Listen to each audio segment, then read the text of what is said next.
Hey everybody, Sam Kavaris and the Nimnik Chevrolet Sports Update.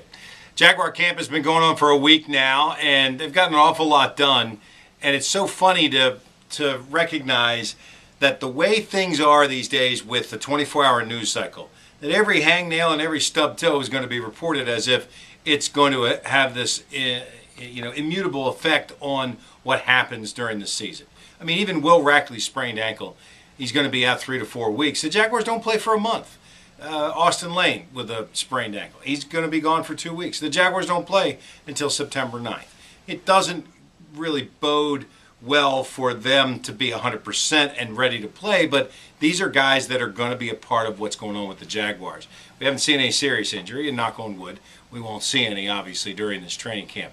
It's a camp that really is being run kind of like an old school camp, and the players really seem to respond to it. Particularly guys on the line have called it the structure that they like. These morning practices, an opportunity to look at some tape, get something to eat, come back out for a walkthrough, do some corrections and so forth, go back into meetings for the evening, go to bed, and wake up and do it all over again. That feels like football practice. That feels like training camp. It's not waiting around for practice at night and all the different things that go with that. In terms of units, the defensive unit has done very well, and that's no surprise. They've all been together, and the coaches have been together. They're running the same scheme. They've added some players. Aaron Ross certainly is a very solid addition to the defensive backfield. And on the defensive line, they've got what they think is 8 guys who really are very solid in the rotation. It is very good to see Terrence Knighton participating 100%, particularly with what happened to him in the offseason and that eye injury.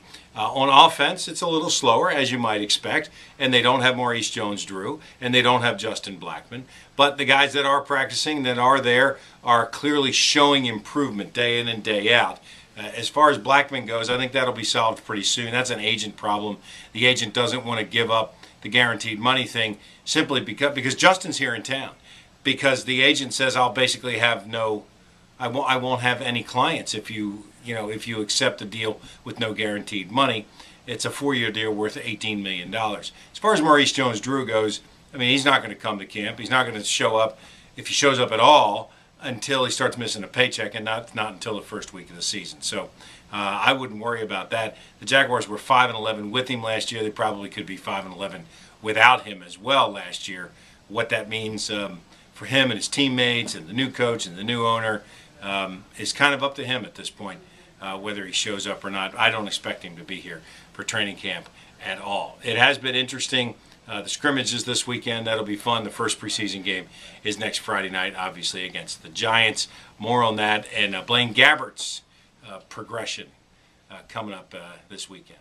I'm Sam Kavaris, and that's the Nimnik Sports Chevrolet Update.